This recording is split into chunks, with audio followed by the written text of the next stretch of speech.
वाणी अमृतमय सुन जिनकी ज्योति ब्रह्म को धारती नील की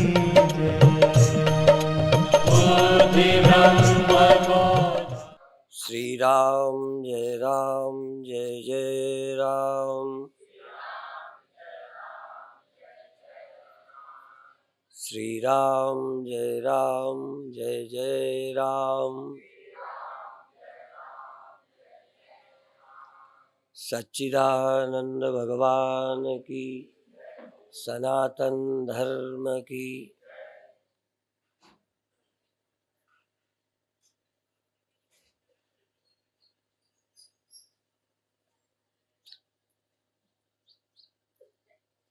एक शब्द प्रायः सुनते हैं कि हम सब दुखों से छूट जाएंगे, पर जब आप सुनने के बाद भी सब दुखों से नहीं छूटते तो आपके मन में संदेह होता है। तो एक बात अभी बता दें, सब दुखों की जड़ निवृत्त हो जाती है, सब दुखों का कारण निवृत्त हो जाता है।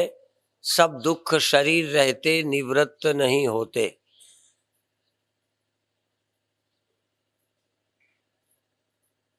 और यदि सब दुख शरीर रहते निवृत्त हो जाते तो फिर देह रहते या देह दोबारा प्राप्त न हो, इसकी आवश्यकता ही नहीं रहती।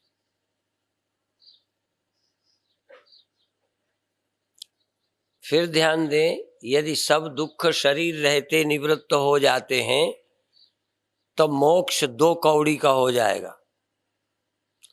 अर्थात फिर शरीर में नहीं आना व्यर्थ होगा। फिर शरीर में आने में दिक्कत क्या है? इसका मतलब शरीर में रहते सब दुखों का कारण निवृत्त होता है। सब दुख निवृत्त,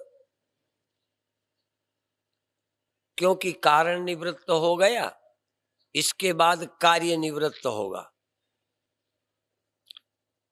कारण पहले निवृत्त हो गया, शरीर अभी निवृत्त नहीं हुआ। इसलिए शरीर के धर्म, जवानी, बुढ़ापा, रोग निवृत्त नहीं हुए, वो होंगे। जिनके धर्म में ऐसा हो कि नहीं होना चाहिए वो उनसे पूछना, पर हमारे धर्म में ये होता है, निवृत्त नहीं हो सकता। तो शरीर, जवानी, बुढ़ापा और भूख प्यास ये निवृत्त नहीं होंगे। जितनी देर मन रहेगा इनका भान भी होगा।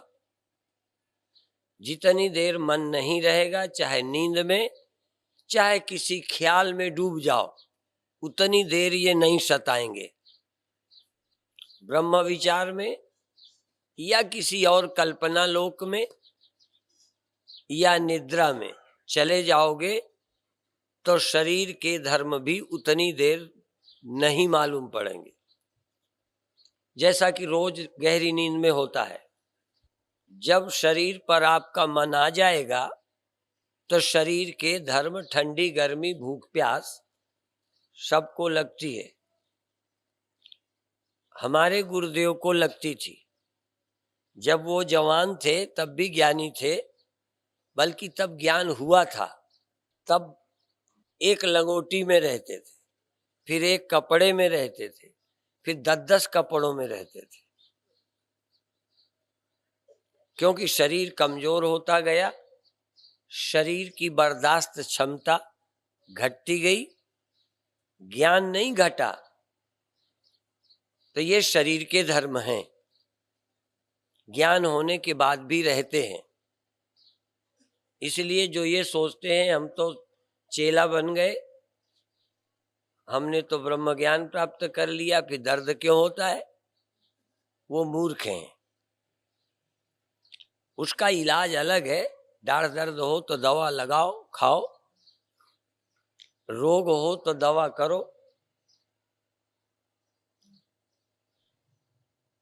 अज्ञान मन और संसार का कारण अज्ञान निवृत्त हो गया।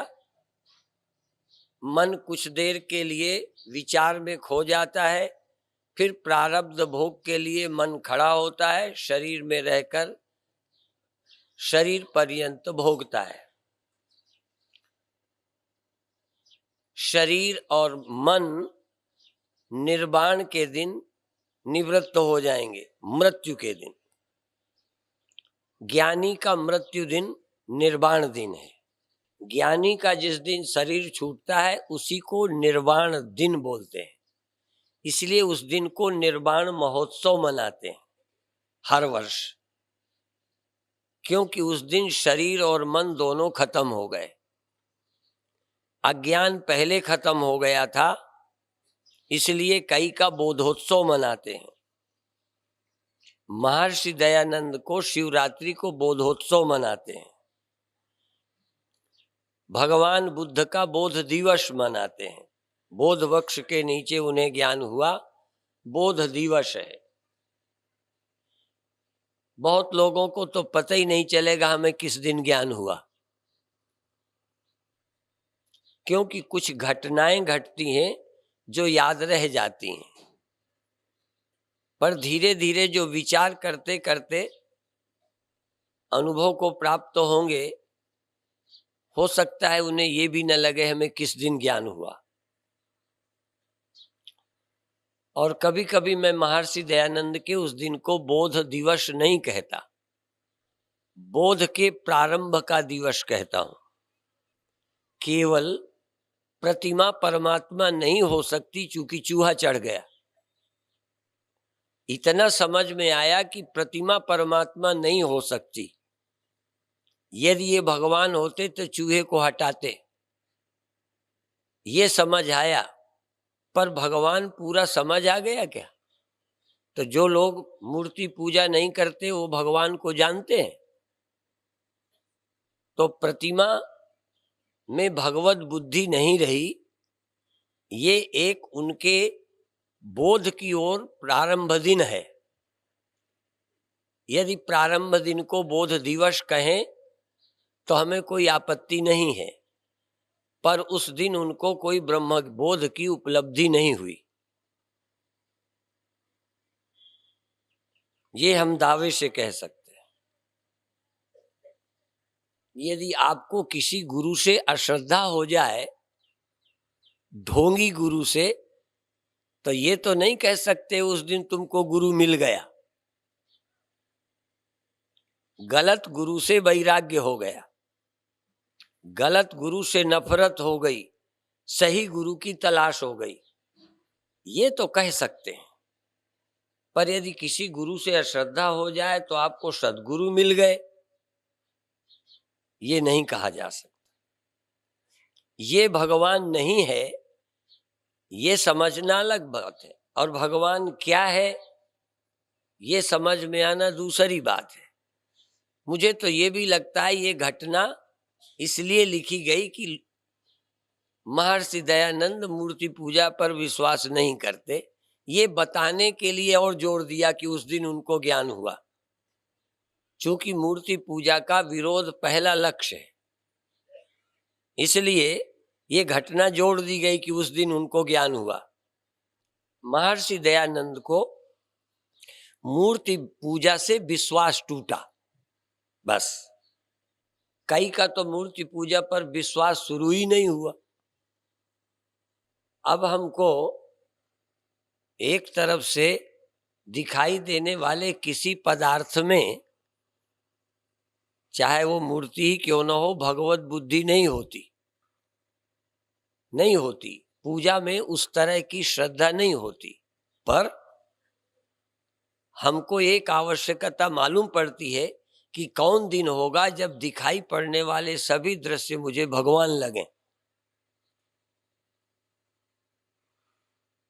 भले एक रूप विशेष में भगवत बुद्धि नहीं होती, पर हमारी दृष्टि से जब तक संपूर्ण जगत में भगवत बुद्धि नहीं हो जाती, तब तक हमारे मन को विकृत होने की गुंजाइश है।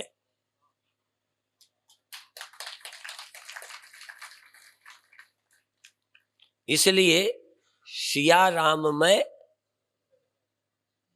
ब्रह्मई वेदम सर्वम, ये जो कुछ दिखाई देता है ये ब्रह्म ही रूप है।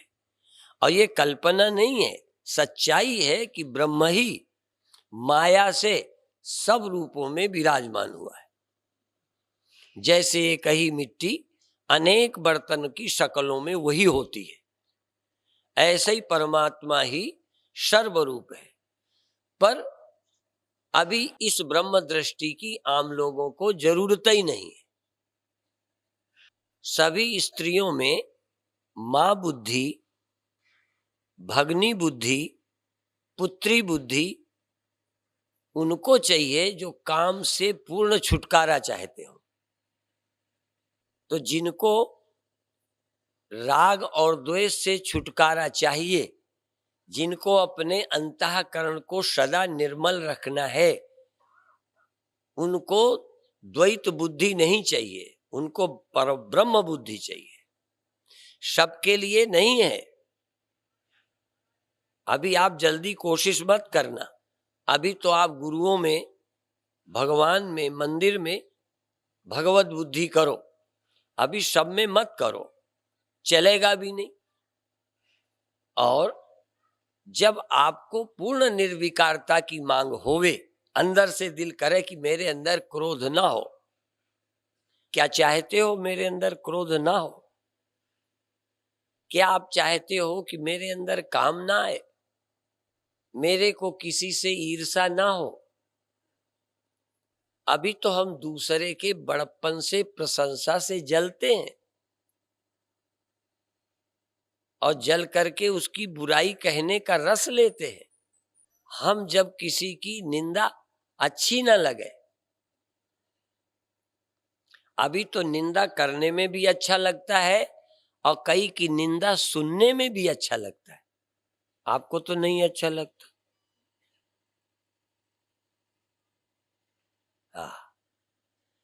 दूसरे की निंदा सुनने में ये दो कान की जगह हजारों हो जाते हैं।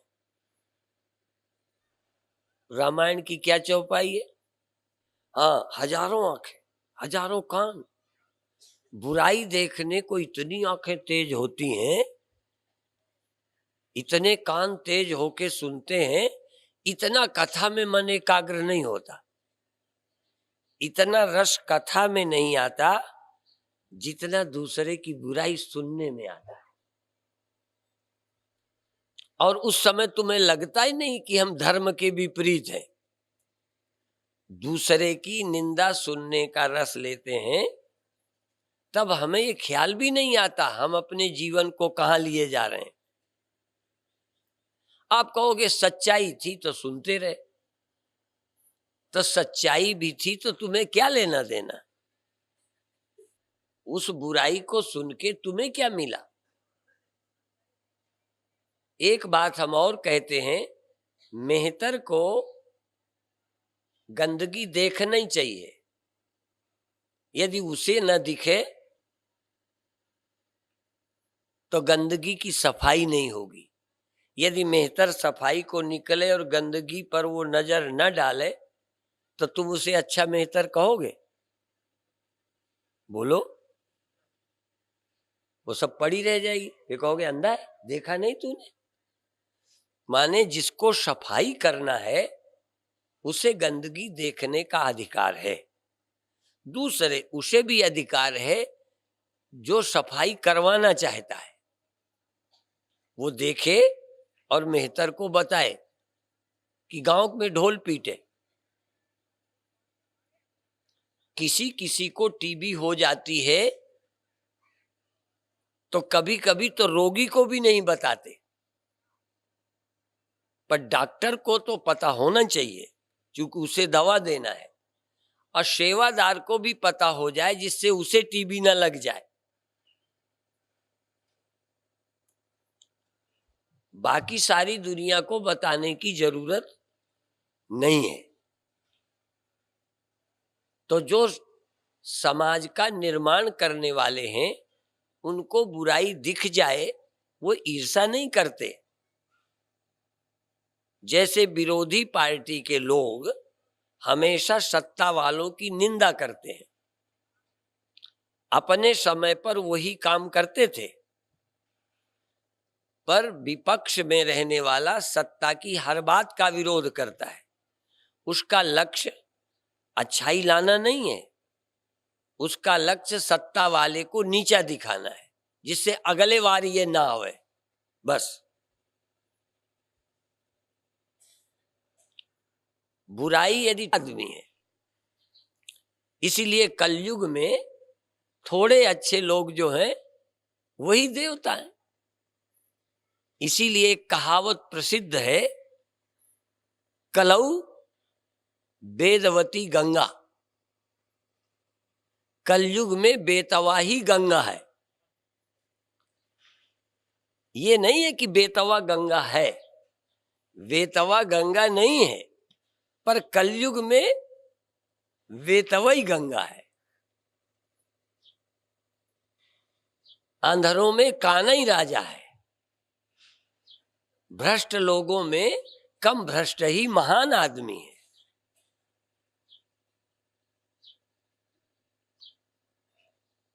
तो ये जो हमारा जीने का ढंग है वो अभी गलत है। अभी शरीर के स्तर पर जो होता है, कुछ जरूरतें हैं वो हों। ये मैं नहीं कहता कि कोई व्यक्ति ज्ञानी हमसे श्रेष्ठ नहीं हो सकता।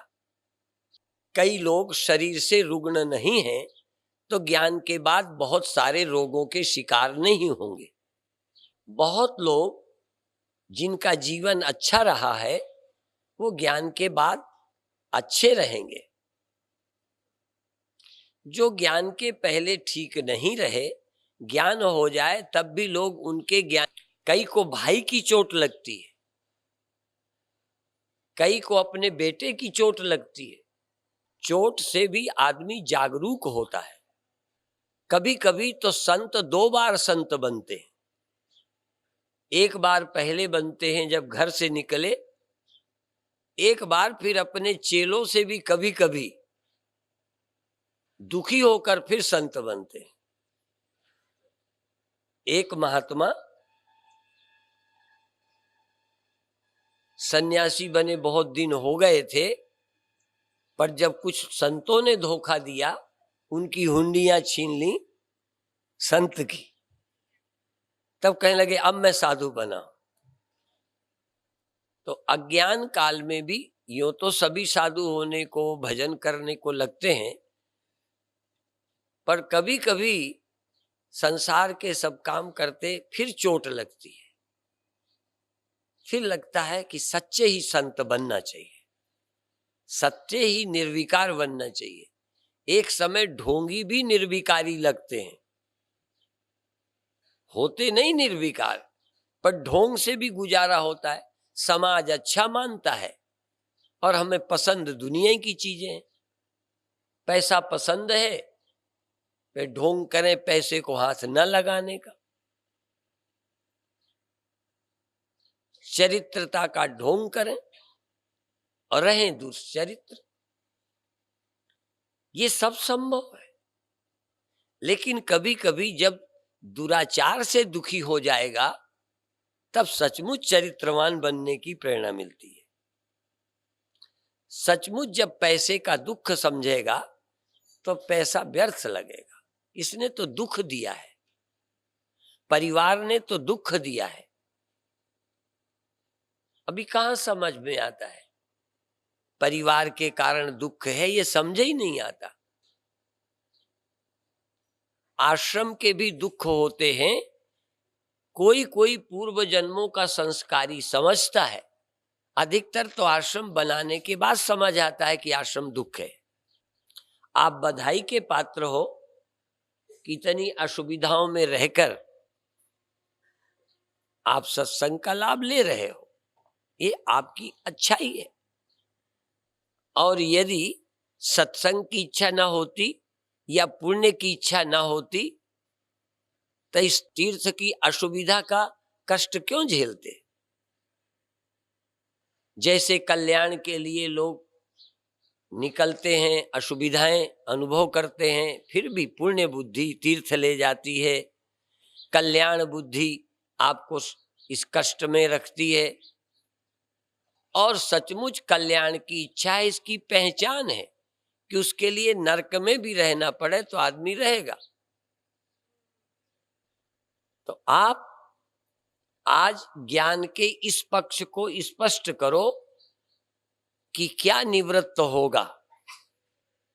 ब्रह्म विषयक अज्ञान, आत्म विषयक अज्ञान, आत्मा की ब्रह्मता का अज्ञान तो निवृत्त होगा, पर मन उतनी देर अमन रहेगा जितनी देर ब्रह्म विचार करोगे। बाकी मन आएगा, शरीर रहेगा, शरीर पर्यंत शरीर के भूख प्यास ठंडी गर्मी रोग आदि प्रारब्धानुसार रहेंगे। प्रारब्ध अच्छा है तो बुढ़ापे में भी ऐसी व्यवस्था आपको घर मकान कपड़े मिलेंगे कि ठंडी उतना नहीं सता पाएगी। नहीं तो प्रारब्धवश आपके अर्थ का अभाव रहेगा, ज्ञान आदि के बाद भी कुछ असुविधाएं झेलनी पड़ेंगी। भगवान कृष्ण ने गीता में ये बात कह दी, शीतोष्ण ये जो कष्ट हैं ये आने और जाने वाले हैं कि बने रहते हैं। ठंडी और गर्मी 12 महीने रहती, आती जाती है। आगमा पाइनो अनित्याश्च तांस तितिक्षस्व भारत, इसको झेल लो। इसके लिए परेशान ना हो कि गर्मी लगती है ज्ञान नहीं है। ज्ञान प्राप्त करो, गर्मी सर्दी ये नेचर से आते हैं, तैयार कर लो मन को कि होंगे तो क्या हुआ, असुविधाएं झेलने की तैयारी रखो। यदि साधना काल में भी नहीं तैयार होगे तो फिर कब तैयार होगे? यदि गरीबी में भी आदमी काम करके राजी नहीं है तो अमीर होके क्या करेगा? अभी तो गरीबी के कारण भी कहीं काम करना पड़ता है। अपनी जरूरतों के लिए दूसरे की गुलामी करनी पड़ती है, दूसरे की झिड़की सहनी पड़ती है, पर संपन्न आदमी क्यों झिड़की सहेगा? तो ये साधना काल तो सहने के लिए है। ज्ञान के लिए आए, सर्दी लगेगी गर्मी लगेगी असुविधा होगी तो उसको झेलो, ज्ञान के पाने के लिए, मोक्ष के पाने के लिए। इसलिए साधना काल में मान अपमान भी झेलो, और साधना काल में झेलने का अभ्यास रहेगा, तितिक्षा रहेगी। इसलिए तितिक्षा मुमुक्षु को जरूरी है। सठ संपत्ति, विवेक वैराग्य सठ संपत्ति मुमुक्षुता, 4 चीजें चाहिए। विवेक चाहिए, वैराग्य चाहिए।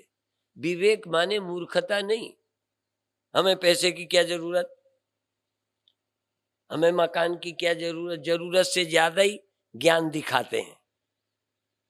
विवेक चाहिए, जरूरत नहीं है।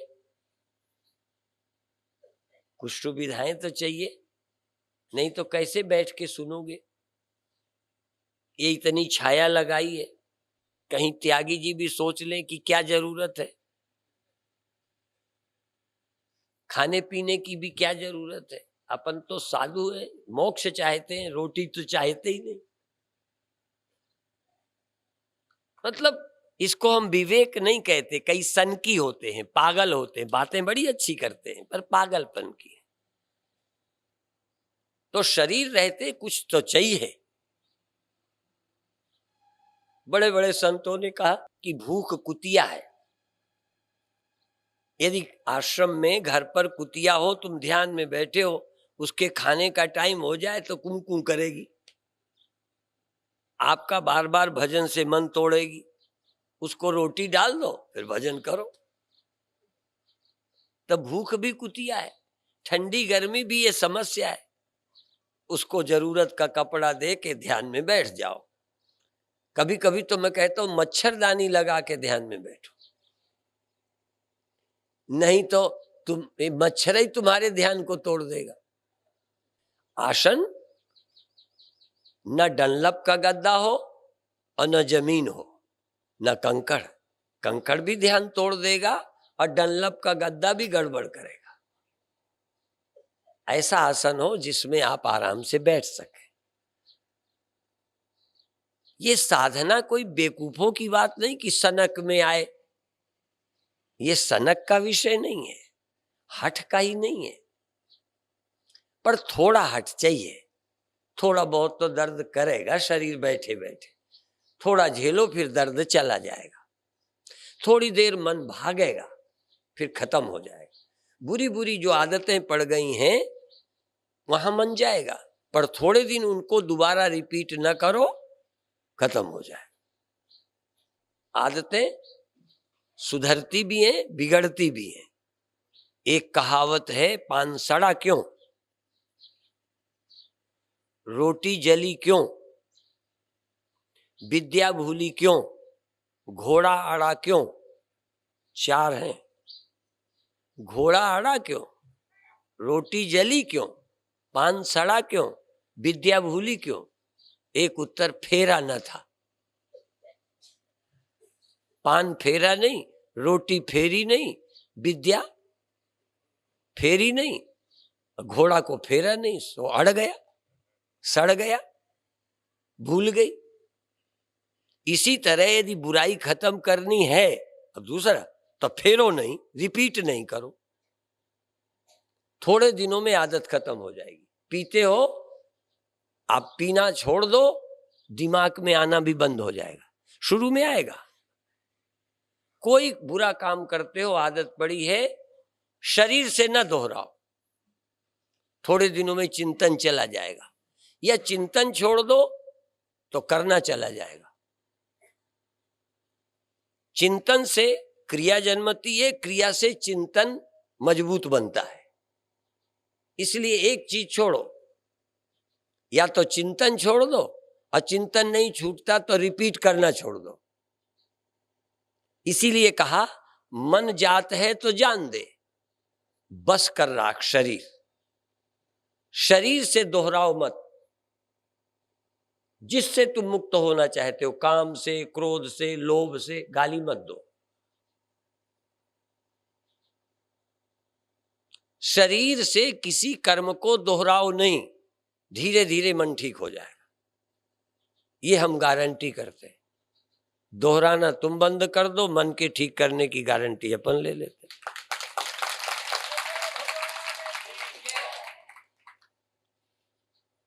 और दूसरी, मन में चिंतन ना करो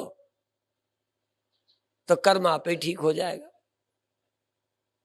क्योंकि मन में आता है, गाली देने का मन करता है, पीने को मन करता है, बुरा काम करने को मन करता है। मन में ना आए। काम का तो एक नाम ही है, मनसिज। धरो न काहू धीर, सबके मन मनसिज हरे। मन को हर लिया, मनसिज। मन से जो पैदा होता है काम, मन को हर ले गया। धीर नहीं रहा, निर्णय नहीं टिका। जो बड़े अच्छे थे, भले थे, साधु थे, मुनि थे, उनके मन मनसिज हर ले गया। एक खेल तमाशा कर गया सबके दिमाग। नारद पूरा जीवन अच्छा जिए, बाद में भी अच्छा जिए।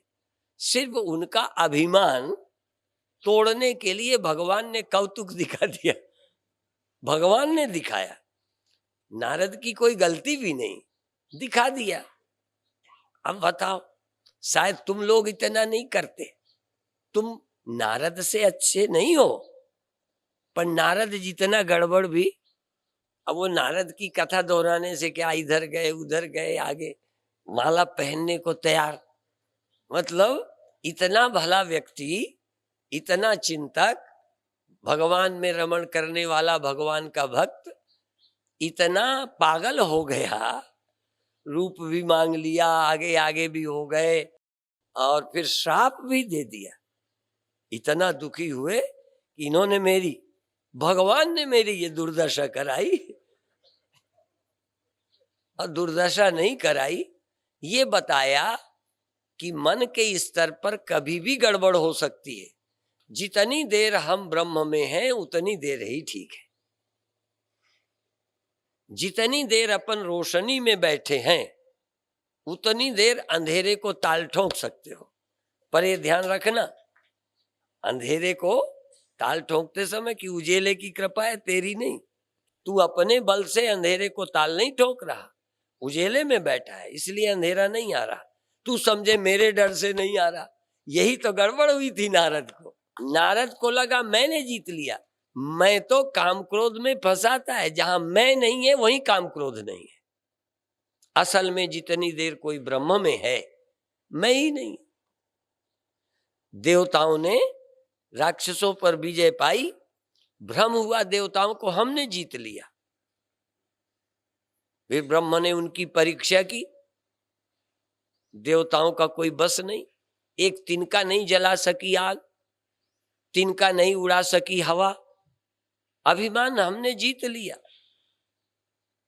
इसलिए परमात्मा का स्मरण ही मुक्ति है। परमात्मा का विस्मरण होकर अच्छे आदमी भी यदि समझें कि हम अच्छे हैं तो ये भ्रम है।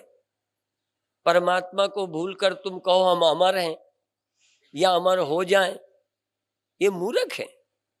वो अमर है, होना नहीं, और कोई अमर हो सकता नहीं।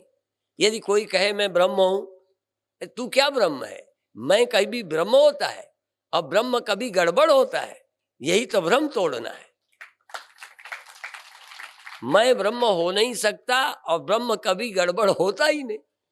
इसलिए तू विजय किस बात की? वहां जाके देखेगा कमी है ही नहीं। कमी दूर की नहीं, कमी है ही नहीं। स्वप्न से जागे कोई गड़बड़ है ही नहीं। ये तो जगने की विशेषता है, जगरे है ही कुछ नहीं। ब्रह्म का स्मरण आया, ब्रह्म जन्म रहित, मृत्यु रहित, सीमा रहित, सदा ही नित्य शुद्ध मुक्त, नित्य शुद्धम निराभासम निराकार निरंजनम। वो तो शुद्ध ही है। तू ही उसको भूलकर विकारी बना, तू ही उसकी याद कर। तू उसको भूलकर निर्विकार बनना चाहता है, तू उसको उससे अलग रहकर अमर होना चाहता है, तू अलग ईश्वर होना चाह रहा है। गड़बड़ तो ये है, तू नया ईश्वर होना चाह रहा है। कभी भी कोई ज्ञान से नया परमात्मा नहीं बनता, बल्कि अहंकार खत्म हो गया, परमात्मा तो था ही। होना क्या है, इस गहराई को समझना है। तू मन बनकर, तू तन बनकर ठीक होने में लगा है, यही बंधन है। तू तन का अभिमान छोड़, तू मन का साथ छोड़। तू परमात्मा से भिन्न है क्या? उससे अलग है क्या? अलग है तो ठीक रह नहीं सकता, और अलग नहीं है तो बिगड़ सकता ही नहीं। इसलिए उससे अलगाव का भ्रम तोड़, उससे पृथक होने का भ्रम हुआ है। ईसदप्यंतरम कृत्वा रौरवम नरकम ब्रजेत। उससे जरा सा भी अलग माना कि तू मरा। उससे अलग है ये ख्याल ही जन्म है, मृत्यु है, दुख है। उससे अलग तेरी सत्ता ही नहीं है, सत्ता ही एक है, और कोई के सत्ता का भ्रम है, और कोई है ये ख्याल ही दुख है। इसलिए और का ख्याल ही छोड़, उससे अलग तू है ये सोच बंद कर। तूने किए और अज्ञान से किए, इसलिए अपनी सत्ता का भ्रम हट जाए, उसकी सत्ता ही है, ये बोधपूर्वक स्पष्ट हो जाए, बात बन गई। फिर तू क्या कहेगा, मैंने क्या जीता, मैंने मौत को जीत लिया। वहां मौत ही नहीं, जीता क्या है? जीतता तब जहां मौत होती, और जहां मैं था तहां मौत थी। वहां जीत नहीं पाया, जहां समझा वहां मौत ही नहीं। तो दोनों हालत में मैंने तो कुछ भी नहीं किया। पहले ना समझी से वहां खड़ा हो गया, अज्ञान से जहां दुख था मौत सी। ज्ञान से समझ आया कि वही अकेला है जिसको काल कभी खा नहीं सकता, अहंकार वहां है ही नहीं, दुख ही नहीं है, तो उसका स्मरण ही मुक्ति है। स्मरण, उस सत्य का स्मरण। इसीलिए भजन, सुमिरन, नाम जप, उसका स्मरण करो जानकर वो कौन है, उससे अलग तुम क्या हो। घड़ा ने अपने को घड़ा माना, जबकि वहां पर सत्य एक है। घड़े में से सत्य निकालो, घड़ा क्या है। पर घड़े को ये समझ ही नहीं आता। जीत भी होगी तो कहेगा अब मैं अमर हो गया। अमर हो गया कि मरने वाले का भ्रम ही चला गया। जो तूने माना था कि है वो है ही नहीं, अब मरेगा क्या। होता तो मरता, और जब तक तू था बच के दिखा दे। यदि तू घड़ा है तो बच के दिखा दे, और तू मिट्टी है तो मर के दिखा दे। यदि उससे अलग नहीं है ब्रह्म से तो हो क्या जाएगा। और उससे अलग है तो तू लाख सिर पटक ले, कुछ करके दिखा दे, सफल हो जा तो मैं जानू। नहीं हो सकता। ये तेरे अपने अलगाव का भ्रम ही जन्म है, मृत्यु है, दुख है।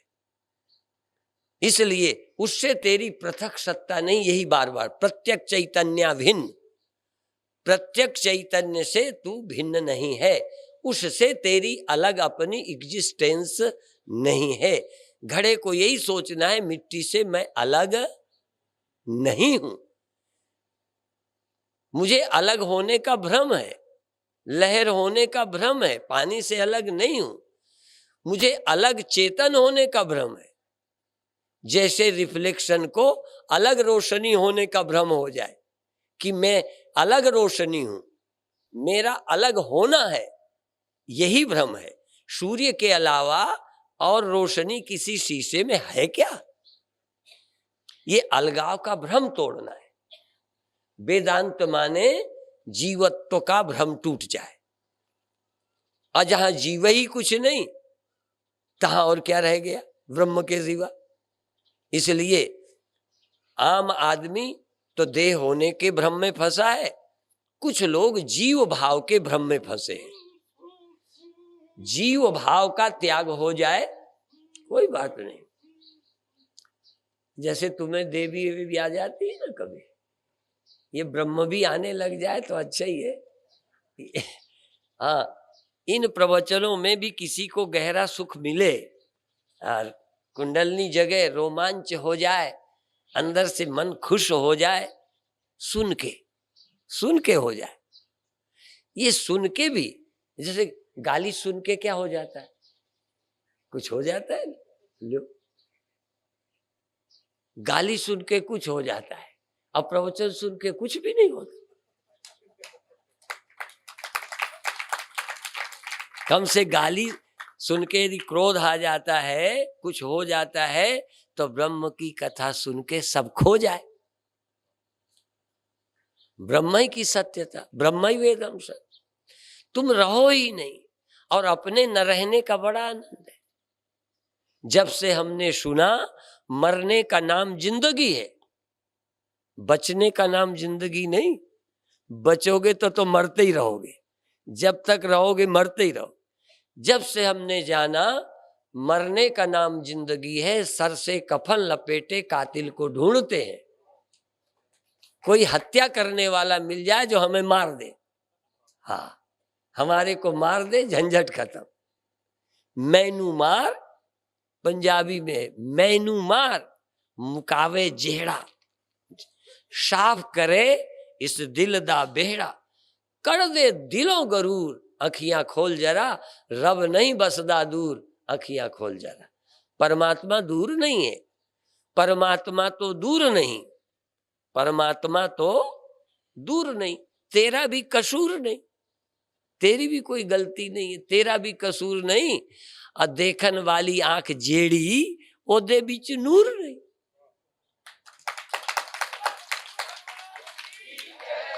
देखने की अकल नहीं है, किसी देखने वाले से नजर लेने की, बनवाने की कोशिश नहीं की। बस इतनी सी बात है। कोई जानकार से अपनी बुद्धि ठीक कराओ, वो सोचने का ढंग देगा, देखने का नजरिया। आंख दे देना भी काफी नहीं, यदि दिमाग खराब हो तो ये आंखें नरक भी ले जाती हैं। ये बुद्धि ही फंसाए है। इसलिए बुद्धि को दिशा, इसलिए क्या बोलते हैं गायत्री में, ओम भूर्भुवः स्वः तत्सवितुर्वरेण्यम भर्गो देवस्य धीमहि धियो यो नः प्रचोदयात्। जो हमारी बुद्धि को दिशा दे, प्रेरणा दे।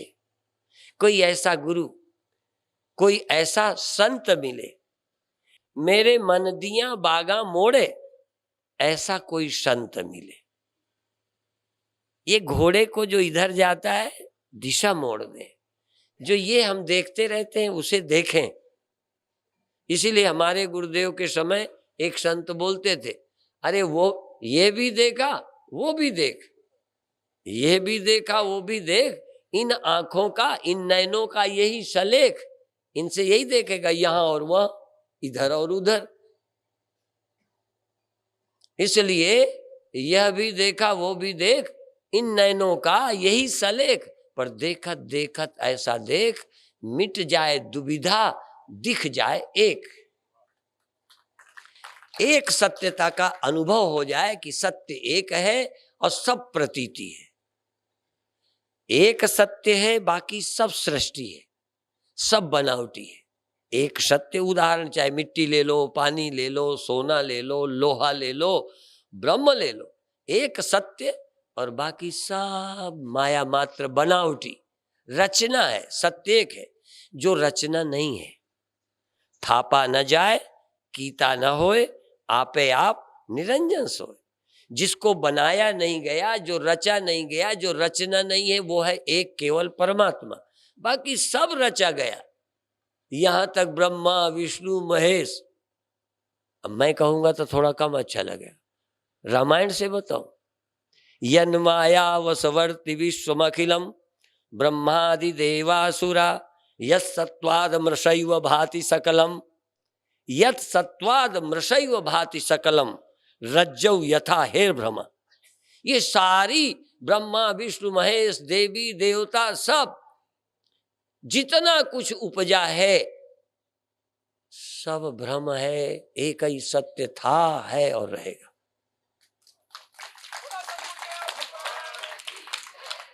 तुम्हें लगता है ये ब्रह्म है, तुम्हें लगता है ये वो विष्णु है, वो है, एक है बस। जो हुए हैं सबके बुरे हाल, और विष्णु हो चाहे राम हो चाहे कृष्ण हो चाहे कोई गुरु हो, यदि उसको भूला तो मरा, और उसको याद किया, याद है तो आबाद वरना सब बर्बाद। एक को ही सुमिरो, विष्णु ने उसी को सुमिरा, राम ने उसी को सुमिरा, कृष्ण ने उसी का सुमिरन किया, उसी का तुम करो, उसी का तुम करो। और जो भी उसको भूला, चाहे फिर रावण हो चाहे कंस हो, जो उसको भूला, और जो भूला वही रावण है, जो भूला वही कंस है। आज नहीं कल होके ही रहेगा कंस, चाहे सत्ता में हो चाहे बाहर। जो उसको भूला वो मरा, मारा गया, और जो उसके साथ जुड़ा वो कभी मरा ही नहीं।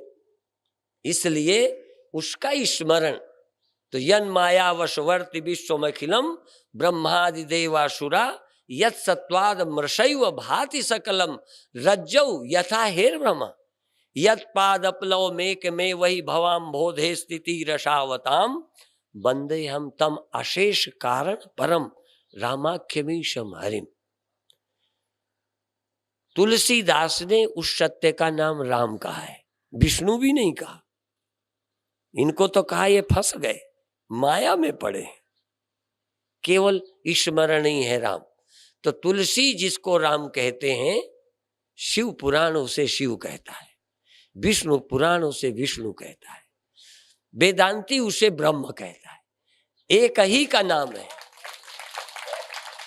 स्मरण ही एक है।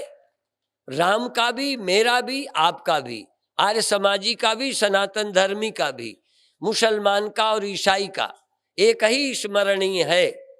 और उसको जो भूला वो ज्ञानी है ही नहीं, वो तो मरने वाला है, देहाध्यासी है, वो नरक अरक में जाएगा, बहुत करेगा तो स्वर्ग चला जाएगा।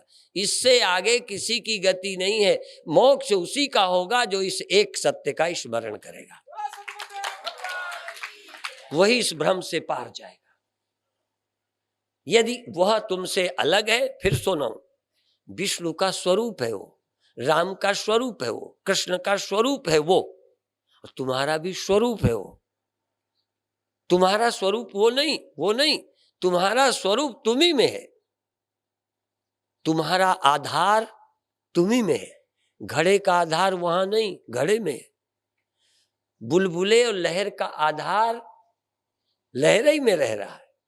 तुम्हारा आधार तुम्ही में है, विष्णु का आधार विष्णु में है।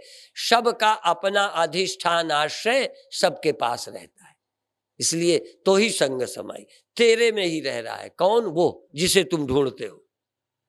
कहाँ रहता है? जिसको पाकर विष्णु विष्णु हो गए, कृष्ण कृष्ण हो गए, राम राम हो गए, जिसको पाकर जानकर लोग मुक्त हो गए, वो कहाँ रहता है? तुम्हारे में नहीं रहता। रहता है?